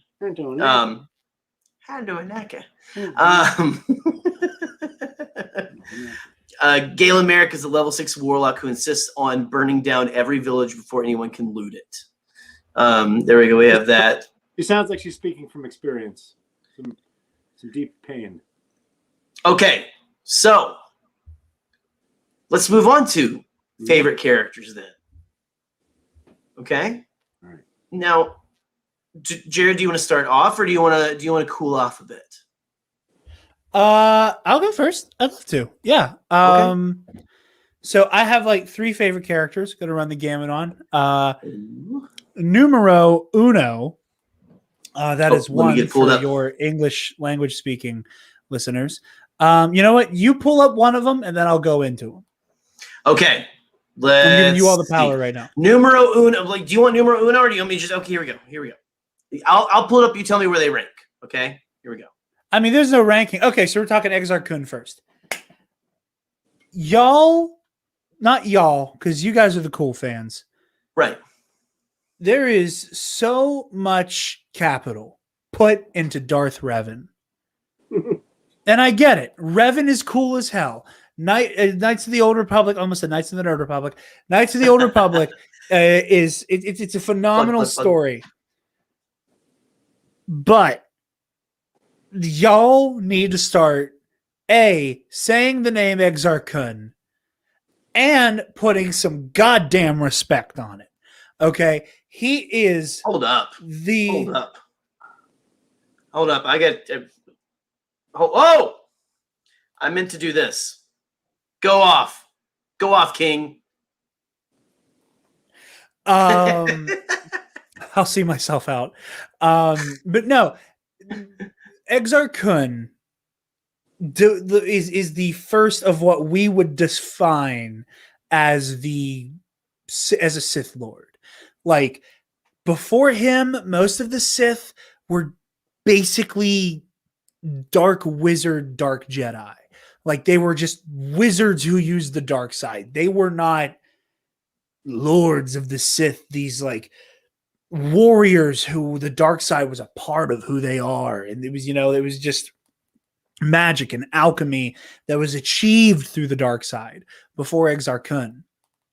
Exar Kun comes along, trained by the preeminent battle master of his era, Bodo-Siask Bas, who was such a bamf. He didn't use a lightsaber. He used a force-imbued cane. He used a quarterstaff that could resist the blows of a lightsaber because he reinforced it with the force. He comes along, trained by Bodo-Siask Bas. Sorry. No, I'm just kidding. And again, like you guys were saying earlier, weird Star Wars is best Star Wars. Hell yeah. Bodo-Siask Bas is a red octopus elephant man who uses a stick instead of a lightsaber. Love it. Trained by Bas, it goes on this like massive power trip, falls to the dark side, becomes a preeminent Sith Lord, starts double-crossing the Sith spirits who helped give him his power, obtains an ancient talisman that boosted his own dark side abilities and gave him the ability to just shoot energy blasts out of the gauntlet, or out of the talisman rather, that he like chained onto his gauntlet. he used one of, if not the first ever saber staffs, and he had a very interesting design feature in the saber staff. Well, several. One of which being that it was a standard sized lightsaber. It wasn't like this giant honking thing like Darth Maul's. It was the size of a standard lightsaber hilt, but it still had two blades. Because he based his whole entire fighting style around shock and awe tactics. So like he would let the fight begin. He would engage in like a very gem-so heavy. I would describe it as kind of like take Anakin circa Revenge of the Sith, take it down like a notch and a half, maybe. That kind of offensive, very power-based, quick on his feet. And then out of nowhere, boom, kicks on this second blade. That he had complete control over the power settings for each individual blade. He could turn down how like lethal the lethality and how hot the blade burned on one sides of it. Complete control over his weapon and was one of, if not the best fighter of the era. Exar Kun was never truly defeated in one-on-one combat. Ever. Wow. Okay. He had a perfect record. Killed Vodasiask Boss during, I think it was like the first battle of Coruscant. Right. And again, he like bound his dark spirit to the temple we see the rebels using as a base in A New Hope. Thousands and thousands and thousands of years before the events of A New Hope, where he would eventually be, his spirit would then be purged by Luke Skywalker's Jedi Order down the road. But he was never actually truly defeated. He just kind of like, a certain German dictatored himself, only instead he chose to haunt the bunker. Okay. So that's Exar Kun. Start talking about Exar Kun the way y'all talk about Darth Revan. Whoa. Stop. Yeah. Let's bring him on. Yeah, let's bring Exar Kun on. I don't know, like that. You apparently you sold. Was it okay? So for one thing, Michael, I don't know if you saw this, that I could listen to Jarod talk about Sith lore all day. You should just do like, you're very good at just like monologue, just like, let me describe to you the awesomeness of this thing. That should be your new podcast. Is Jarod gets you into shit or something? Jarod gets you into stuff. Just me and my but look at this. pitch. You sold Cam. Cam says you're selling me. He is asking for the hookup. So I mean, come on, man. We've got some Nomi Sunrider. Yes, Nomi, what I mean when I say Nomi Jarod is the most intelligent person on the internet. There you go. So that is some high effing praise right there. That is that is fantastic. That is very kind of you. And yes, Nomi Sunrider and Eula Keldroma, like they all tie into that story. Odan like all there's a bunch of amazing characters who all fill out that story in that era. But I personally love Exar Kun because I think that as someone who my bread and butter for Star Wars always been lightsaber combat and the Jedi and the Sith and that sort of thing, at least for Legends. Right. I'm a little bit more attached to that kind of thing for Legends. I love it in canon, obviously, but like Legends lightsaber nonsense. Jackson's getting ready for bed. Yeah. Sorry, Jaxxon. Sorry, Jaxxon. I pulled back at just the right time, buddy. Sorry. He's just getting comfy. You are front and center too. There you go. There you go. But Exar Kun, like he's this unique warrior with a unique story. I love a Jedi turned Sith type archetype. Exar Kun slept on criminally. There you go. All right. Well, here and now again, we're going probably out of your order. I'm not sure, but I'm gonna go ahead and. There's no real order for them. Okay, Cade Skywalker. Whew, let's hear about Cade, otherwise known as I'm trying to think of something here. Like he looks like he is like if a Skywalker was a member of like Aerosmith or something. Honestly, I dig it. I think that's what he is. Okay, so Cade Skywalker. Here we go. Is one of the descendants of Luke Skywalker, huh? Don't you know? What gave it away? So way in to the tenure of Luke's Jedi Order. Now, there's a whole lot of crazy shit that happens throughout the galaxy that get us here. Different empires, different wars, a whole lot of shit that gets us here. But suffice it to say, the Sith have returned, and we're going to talk about how the Sith came back very soon. Don't you worry. He's my last favorite EU character. Definitely saved the best for last on that one. Oh, boy. Anyway, Cade is the son of Cole Skywalker. The one Sith order invade Ossus and lay waste. Yo, girls with sabers, what's up? What's up, girls? Hey, what's good? Thank you for joining us. That just made my day. I love them. But no, so Ossus is laid siege by the one Sith, and they're getting overwhelmed. And you see, like, if Obi-Wan Kenobi is Ahsoka's uncle in a way, yeah, like in like the Padawan master relationship there, Wolf Sazin is Cade's uncle. So Wolf Sazin, Cole Skywalker, Kakruk, the guy with like the furry guy with like the big ass teeth in the Clone Wars micro series, who we think gets killed by Grievous. He didn't die. He's actually several hundred years old and is still alive at the time of Star Wars Legacy during the siege of Ossus. Crazy shit, I know. So it's like awesome. They're laying waste to Ossus. Cade watches Cole get killed. Cade, is able to get away from the temple, very Kanan Jarrus-esque. But instead of going the route of Kanan and still wanting to make a difference, Cade forgets his life as a Jedi, becomes a hard drug using alcoholic bounty hunter. Best kind. And just is doing his own thing. Kanan does that for a bit. I mean, not a bounty hunter, but he definitely gets into the booze. I mean, no, I'm just like Cade is not on the right side of the space tracks. Right. He goes down a dark path, man. He had some trauma. They straight up talk about the fact that he has a death stick addiction. He's gone. He's gone. Eventually, you're selling me on this. Now you're selling me. I'm like, okay, hold on. He returns Breaking to the Jedi, Bad in Star Wars. After trying to be seduced to the dark side by our next character, who I'm not going to say his name quite yet, because oh boy, one of the best stories in all of reveals. Star Wars. Chef's kiss for the next one.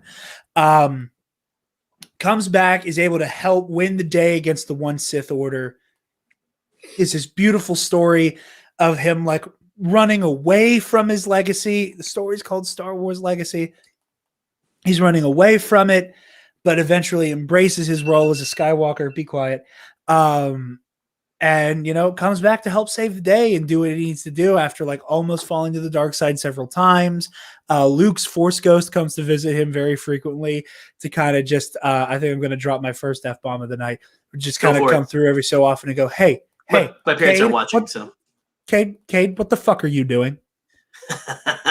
Would you like to fucking stop, sir? Yes, he is the 5-finger death punch of Skywalkers. Yes. Hell yeah. And it's just such an interesting story. You don't have a ton of stories right now. I mean, it sounds like a very grown up story because it's someone a very grown-up story. Yeah. Someone who deals with someone who has a big trauma and falls into addiction, falls into a bad lifestyle, right? Or a style. No, you know what I mean? Falls to the wrong side there for a bit and stuff. I don't know. Maybe we need to get back to some of that. Maybe not so. I don't know. There's got to be a way to do it. Maybe in the comics or something. I don't know. Yeah, and again, it doesn't have to go as far into the into the darkest recess as it can, like Star Wars Legacy did. But Cade's a fascinating character. And again, Star Wars Legacy is a story that is full of fascinating characters, really cool characters. It falls victim to one of my least favorite things in the history of Star Wars fandom, which is TNA over everything else. Darth Talon is cool. And I wish some of y'all nasties didn't only like her because she is scantily clad. And she, again, phenomenal character, but I can't say I like Darth Talon without it being weird. It's worse than that. If you don't know who Darth Talon is, you don't have to be scantily clad. Is it okay? Yeah, you just like I know, but it's like in the same way. No. Like, I'm with you. Like this is part of that era where we couldn't help but draw any Twi'lek or any woman in anything for that matter, but specifically Twi'leks end up just like everything. Yeah, that's why I love Hera in her just like it's a jump flight suit. It's a flight suit. It's what it's supposed to be. Yeah.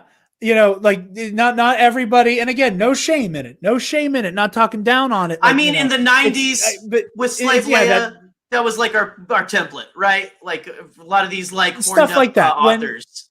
And I talk about this on 50 Shades of Sith or something. Yeah, and I talk about this on Nerd Academy, where like when it's a man drawing a woman, very much so.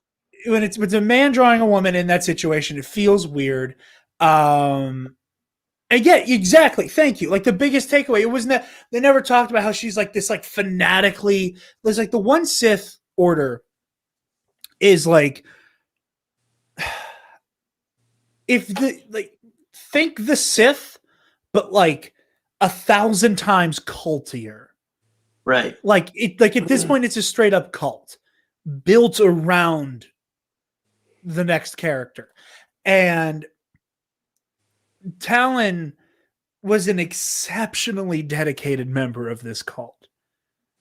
Like her loyalty in next character never faded, never wavered. Like she was ride or die for the one Sith in a horrifying way.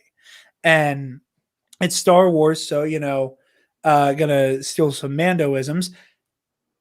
There's more to her than just being dressed like you're looking at her only flans. Okay, like there's only a lot flans? more going on. I'm sorry. Oh, I'll stop. Only flans. I'm just like, let's make only like a company who sells flan. Please call yourselves Only Flans. I'm sorry, but yeah, continue. No, please continue. And again, she's just part of this great cast of characters that just get overshadowed by. She is the Bellatrix Lestrange of the One Sith Order. Ooh, and I like next this. character is the Voldemort. Okay. Yeah, that is a phenomenal way of putting it. Would you like to move on to next said character? I would love to very much. Let's move on. Here we go. Darth Spiky. Oh! AKA Asherad Het. Asherad Het is one of the most fascinating Star Wars characters of all time. In my like Legends and Canon top 10, probably clocking in at like 5. Asherad Het was the son of Sherad Het, a Tusken Raider Jedi Knight, whom eventually left the Order to go back to Tatooine to help his tribe. Shit goes left. A massive war between this Tusken tribe and the Hutt cartel starts, where in Legends Aurra Sing, whom I don't like to do the Disney canon ruin this character, ruin that character, because this is mostly Clone Wars' fault and they had the time to fit this in and then they didn't. In Legends, Aurra Sing is an ex-Jedi and is a notorious Jedi hunter. Holy cow. She, on the payroll of Gardula the Hutt, whacks Sherad Het. And with Sherad bleeding out, dying, Ki-Adi-Mundi's there because Ki-Adi-Mundi and Sherad were close. I want to say Kai trained Sherad Het. I might be wrong, but I'm pretty sure Ki-Adi-Mundi trained Sherad. Sherad Het is dying in Ki-Adi-Mundi in Asherad's arms, and Sherad hands Asherad his lightsaber and tells him, says to Ki-Adi-Mundi, I want you to take my son with you. He has nothing left here. I don't want him being raised in this tribe without me to keep the tribe under control. He's like, I don't trust them without me. If I'm gone, you need to take him with you and train him as a Jedi. And he hands his lightsaber to his son and says, you take this and you need to make me a promise right now that this lightsaber will never be used in the name of vengeance. And Coyote-Mundi takes Asherad with him to the Jedi Temple, starts training him as his own Padawan. At one point, Asherad comes very close to, in the name of vengeance, in his anger, almost killing Aurra Sing, but he's then talked down by Coyote-Mundi's mentor, Anya Kuro, a.k.a. the Dark Woman, who has this very, like... Anya Kuro is the reason why the Gray Jedi doesn't work. Because there's no such thing as riding the lightning between the dark side and the light side, because the dark side's going to fuck you up eventually. And she's proof of that. I use the dark for the light, and there's no denying the fact she's a dark Jedi who just happens to be a good guy. And you're lucky that she is. It took Vader to put her out. But eventually Coyote-Mundi goes, I don't think I'm capable of training him. Like, I'm not good enough at this to help him control all of this. He gets passed off to being trained by Anya Kuro. Eventually he's knighted. They're in the throes of the Clone Wars. There's an amazing story where Asherad, whom as a Jedi is still wearing the Tusken Raider garb. Like, he still has the mask, the bandages on the arms, the gloves. Like, he wears a Jedi tunic, but he still has like the Tusken mask and like the trappings on his arms and his legs. And there's an amazing, it's like using meth to study for fun. Oh, the dark side. Yes, that's very well put. There's a phenomenal story where Asherad ends up stranded on a planet with Anakin. And Anakin doesn't trust him for obvious reasons. And there's this beautiful moment where Asherad takes off his mask and he's like, I'm a human like you, man. And he finds out about what Anakin did to the Tuskens. And again, it's this phenomenal character moment where Asherad looks at him and Anakin's like, I'm assuming you're going to hand me over to the Jedi Council because I whacked an entire village of your people. And Asherad looks him in the eyes and says, no, that's some shit you're just going to have to live with. And when you're man enough to admit that you did it, come talk to me. Wow. Holy shit. Yeah, it's metal as fuck. Eventually, he's granted the rank of Master. Order 66 comes down. He's one of the Jedi who escape. He becomes a bounty hunter for a minute. Gets abducted by the Yuuzhan Vong while they're still doing recon before their big invasion some 20, 30 years later. And he gets operated on. This is part of the reason why he's so long-lived. Oh my God, I skipped over a massive chunk here. He goes back to Tatooine before he becomes a bounty hunter. This is what I was referring to with the Obi-Wan book earlier. Right. He goes back to Tatooine, takes control over his tribe again, and starts they're just attacking settlements and moisture farms left and right. Obi-Wan gets wind of this and realizes that, just geographically speaking, the next thing on their hit list is going to be the Lars homestead. They're going to get there eventually. So Obi-Wan confronts Asherad in the desert in front of his tribe and is like, you're a good man. You are a good Jedi. What the fuck are you doing? And tries to talk him down. Asherad's not having it. Obi-Wan and Asherad get into this huge lightsaber duel that ends in Obi-Wan taking off Asherad's right arm. And Asherad's like, just kill me. You win. You dishonored me. My tribe has to do what you tell them to do now. And Obi-Wan goes, no, I'm not going to kill you. I'm not going to continue the cycle of violence because Asherad can no longer be the Tusken chieftain because he no longer can wield a Gadurfi because he need two hands to wear a gaffy stick. Right. And Obi-Wan did what he did intentionally. and that whole tribe goes off, does their own thing, and doesn't bother these the Tatooinians, I guess, anymore. Tatooinis. The Tatooinis. And at this point, Asherad gets a cybernetic prosthetic, but that's not going to cut it with the Tuskens. Goes off because a bounty hunter gets captured by the Yuuzhan Vong, and they start experimenting on him, and basically make it between a mix of his connection to the Force going just bonkers, and them kind of like putting him on ice and waking him back up, and putting him on ice and waking him back up. Like Star Wars Winter Soldier, essentially. Just insofar as the fact that they just keep him going for a long time. Eventually he breaks out, and he's like, I have all this power. I gotta kill those bastards, Vader and Palpatine, for everything they did to me and the Jedi. I'm coming for him. And like, it's just after the Battle of Endor, and they're both dead. Awkward. And he has nothing left to live for. So he just flies and flies and flies into nothingness. I'm wrong. I have this reversed. When he's flying and just trying to get away from everything is when he's captured by the Vong. Before that, he took a job as a bounty hunter and accidentally ended up on Korriban, and then became super entrenched in dark side teachings, and then wanted to go after Vader and Palpatine, then got caught by the Vong.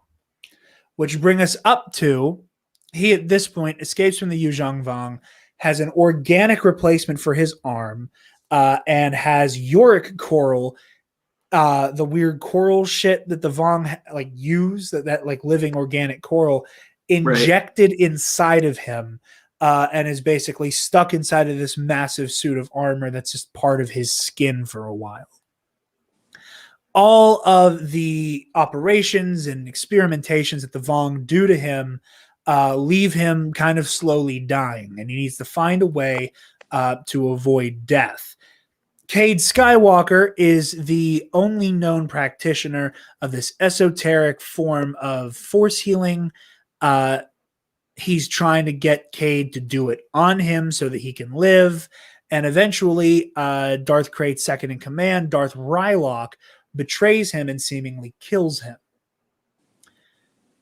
Krayt comes back, and like I was saying, Darth Talon, who never lost faith in his return, also help him come back. Cade uses essential oils.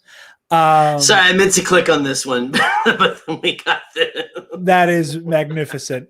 But yeah, so Krayt comes back, takes his empire back, and it just all ends in this titanic battle where like we get to the point where Krayt's unkillable. Like he just has this healing factor where like you can put a lightsaber through his chest, he's going to get back up eventually. And he's not even truly defeated either. He kind of has that same record that Exar Kun has. Cade Skywalker only kills Darth Krayt because he ambushes him. He gets the drop on him. He doesn't actually beat him in single combat. So Cade, and this is where you kind of get like the final bow on this story. Cade, who's like, okay, I did my part.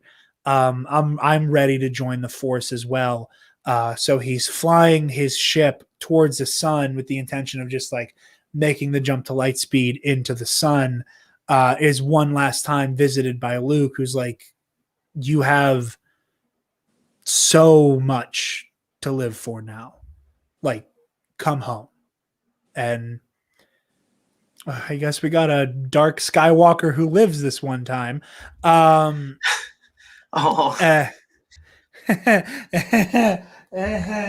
It's okay, buddy.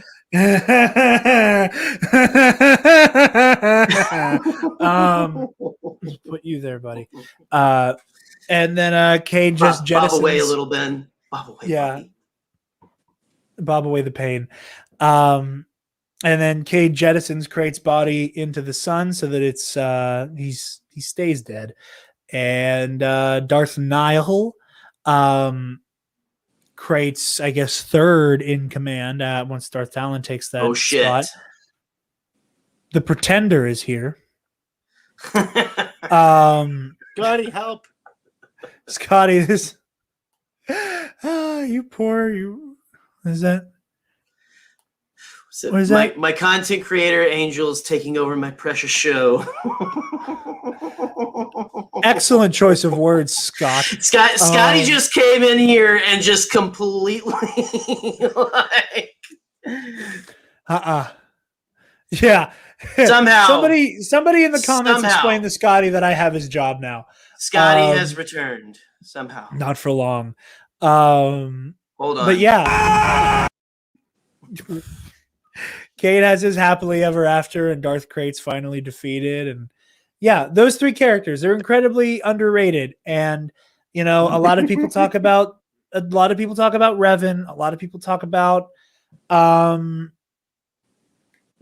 Malgus. But there's just so many who just get goddamn right, I'm your daddy. Say it again. Yeah, and I get like it's like, you know, honorable mentions. Like I love Kyle Katarn. He's another one of my favorites. Sindraleg is like one of those weird deep cuts that he's technically still canon, but not quite as canon. Sora Bulk, Malgus is another one that I do love. But yeah, right. those are my favorite Legends characters. Is incredible. Okay, let's pull it back out here. Okay, Jaxxon. Who's your favorite Legends character? I'm so sorry. You handed me the reins and I ran like wild. I apologize. In the interest of time, Jack. No, Jared, don't feel bad because you had people were eating it up. We jumped up while you were talking about that shit. So I'm glad people enjoyed it. Cam had to leave to go to his local Barnes and Noble, I believe. Cam was heading to the bookstore before it closed. Right. Yeah, Jaxxon though. Yeah. Wait. What? Say what? Jaxxon. No. Sorry, Scotty. Scotty said. I love that. My mic isn't on. Your mic is. Oh, he's just messing with you. I'm not gonna say that. Anyway, continue. Everybody sir. in Who's the your chat, favorite, tell who's us your if favorite you can character? hear Jerry. I like Jaxxon. Tap your mic. I also actually the non-comic character I dig the most is Kyle Katarn. Kyle Katarn? Yeah. He was somebody's idea of a Jedi crossed with Han Solo. I mean the playability. You were able to kind of inhabit him. Boopenheim, it's me. I am Jaxxon. It's me. Anyways, I don't know. That game, that's the first Star Wars game, those games that I actually got back into, you know. I didn't really play Force Unleashed. Yeah. That's all I got, man. You're good. Scotty, I fucking good. I feel like I just lived like 1,000 generations just listening to Jarod. I'm so sorry. I completely hijacked the show. I'm Dude, so sorry. He's not. He meant that good, I think. No, Scotty. Hey now. That is the creative director ass right there. Yeah, Jarod, you were fucking incredible. Jaxxon, you were fucking. I don't have. You know who my favorite Legends character is? No. It is none other than Mr. Space Alex Jones, which I don't have any Alex Jones clips. We were going to have one tonight. We're gonna have one tonight, and it didn't happen. Hi Ben. Hi George. How's it going? It's going all right. George Lucas walking into the world between worlds, like. Yes, exactly. I love it. He does it. Okay, so I think we were going to talk a little bit about weirdos and stuff, but honestly, I didn't do any research. The only thing that I could really think of, we can give our top weird, what is the weirdest character you remember from Legends? Okay, mine would be the Crying Mountain from what Mount Morn or something, the Morning Mountain or whatever from that are the giant beavers from Ewoks. You know the giant space beavers. Jaxxon, don't smile like that. I'm not talking about those kind of beavers. Come on, man. Okay, because I'm not good at understanding the assignment and just changing it completely. Instead of weird characters, weird story. And I'm going to make this quick. Okay. I've talked about this before, and I'm never going to stop saying it. Star Wars Labyrinth of Evil by James Luceno is accidentally the funniest Star Wars book of all time. Because the entire premise of it is that business on Cato de Moidia that doesn't count. Is how it starts. Yeah. And Newt Gunray is in a mad dash to get the hell out of Dodge before he's captured by Obi-Wan and Anakin. And in the process, he leaves behind his holo projector chair that is used exclusively to communicate with Darth Sidious. Sidious, Dooku, and Grievous are all in like a conference call where they're like, "Hey, I love get out monotony. of Cato Nemoidia, okay?" And Gunray's like, "Yeah, I'm fine. But now that you mention it, my phone to talk to you and only you is 100% in Republic hands right now." And he's right. Because meanwhile, on Coruscant, they're like, I'm in on the chair and trace the signal that is being sent to Gunray to the basement of 500 Republica. At which point, Mace Windu and the rest of the Jedi Council go, "That's kind of sus."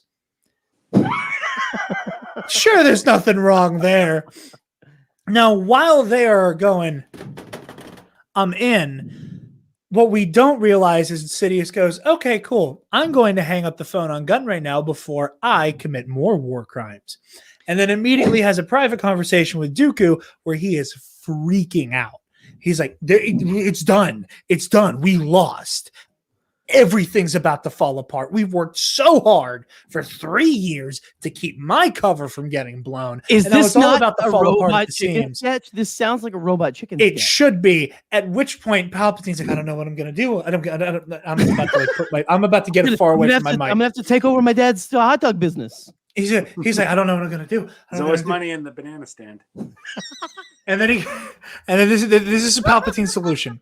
This is Palpatine's solution. This is like, "I don't know what I'm going to do." Dooku, kidnap me right now. Come to Coruscant. Take my ass off the planet. Come get me. Kidnap me. Get me the fuck out of here. That's his solution. The Battle of Coruscant only happens because Palpatine doesn't know what the fuck to do because he's busted. It all falls apart at the seams. His only course of action is to look Tyrannus in the eyes and go, "Come fucking kidnap me." And Dooku's like, "What are you talking about?" He said, "We're getting our asses kicked in the Outer Rim. We don't have the kind of resources to come steal you from Coruscant. You can't even invade Coruscant. How the fuck does one occupy Coruscant?" He's like, "I don't give a shit. Send everything. Send what you can. Send that punk bitch Grievous. I need him. Grievous needs to come take me." Like, that's his only. Do we need to do like action. a table read of this of my version of Labyrinth of Evil? Can we please? Will you write that out? Yes. Okay. Like, literally, Labyrinth of Evil is like Sith. It's Always Sunny in Philadelphia, right? Like. It should be titled Star Wars: The Gang Kidnaps the Chancellor. It's so funny. Like, it's so unintentionally hilarious. Captain Tom turned out to be a goddamn junkie. Gotta go steal this sheave, bitch. Let's go. There's Charlie, like, with like 2 Dutch sticks up his nose, like flirting with Mazamita or some shit. I really want this now. I really, really, really want this. Labyrinth of Evil it's a phenomenal book. It's an excellent book. It's written by James Luceno, who's one of the greatest Star Wars writers of all time. It's a phenomenal book, but it is unintentionally hysterical. We're going to have to do something now because we've said it. Hold on. What we got here? Pardon you. It would be a table scream. Oh. Jaxxon has some nice mascara on. I'm not really sure what's going on anymore in the chat. Jaxxon, did you give a weirdo? Do you give a weirdo? I don't give a weirdo about you guys or anything. I don't give a weirdo about nothing. I don't give a weirdo. No, well. Can you talk about what you want to talk about while I am just This is fucking awesome. I love Rick McCallum just cursing in front of children. Yes, this is awesome. Yeah. Did you guys get the fake lightsabers? I got them at Dollar General. All right. My favorite is the kid. My favorite is the kid that just goes, ah! Like This is fucking awesome. like the kid just says, Hail Hydra! Jaxxon went dark. I think Jaxxon has went to bedtime. It is lights out there. Whoa! Okay, you were sideways there for a second. Sorry, buddy. Did you have your weirdo?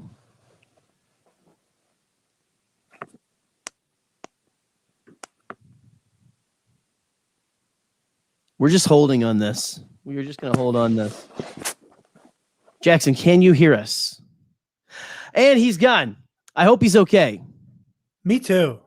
Yeah. Again, I feel like this is yet another episode of Bombadcast that I kind of hijacked, and I apologize. Go Tigers! Go Tigers! Go Tigers! Go Tigers! Go Tigers! Go Tigers! Go Tigers! Go Tigers! Go Tigers! Go Tigers!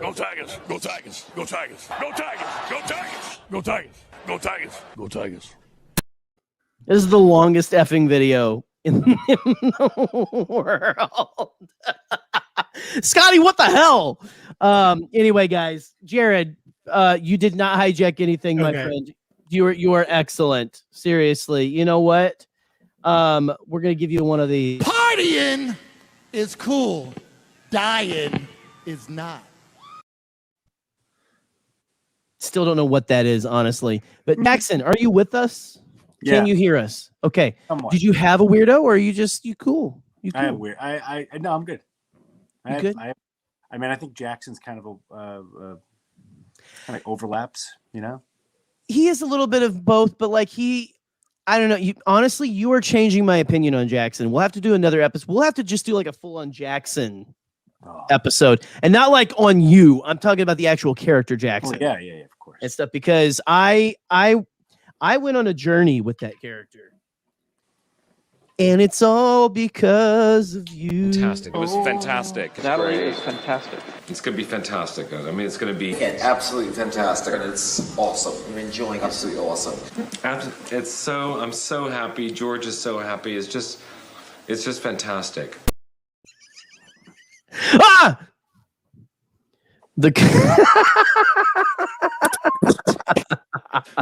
Guys, thank you for coming in here and filling in for tonight. It's been very nice. I'm sure that also thanks you.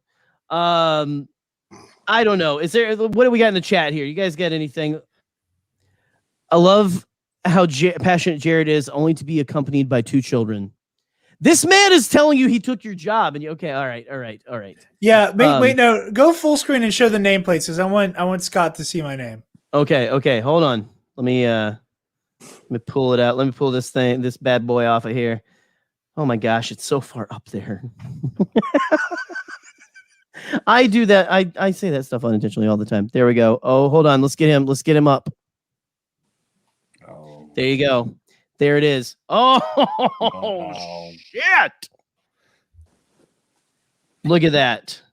Go back to the beginning of the show to see me cut promos against Scotty for some reason. We have promos, Scott. We have promos. See, okay. Once again, I don't know exactly all at once button. I think I missed something. Jerry, please push every button. It's about to happen. Listen, guys, thank you so much for hanging out. Oops, hey, Jaxxon. Sorry, I'm pulling us all back. Hey, what's up? Oh, holy shit. That's Totes McGoats right there. Recycle, kids, or he will come to your house and look in all your windows. Guys, we did it. I think we're still flying half a ship. Hey, another happy landing. I think we actually landed this thing. Don't you? Good job, Jerry. Good job. Thank you. Thank you all. Well, way to cap that's I'm just like whatever, That's our buddy Eric right there. We got a good little. I call him Flannel Graph Jesus. I love it. Anyway, guys, family out there, Bombad. Bow, bow, bow, bow.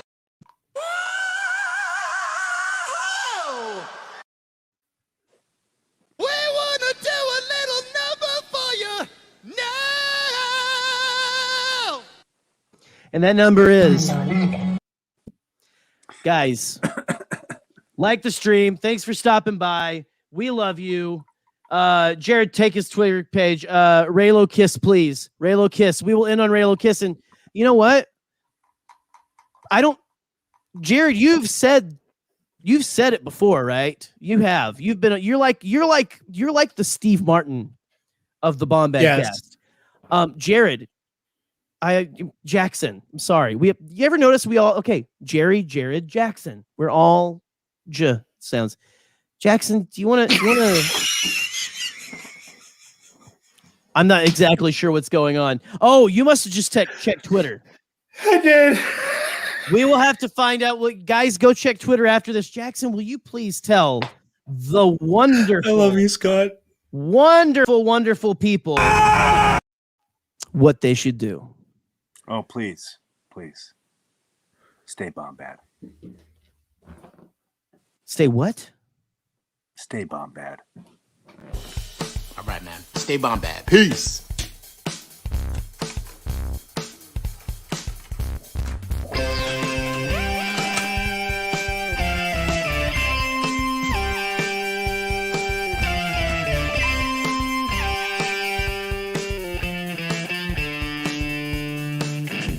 Next time, Boopenheim. Next time.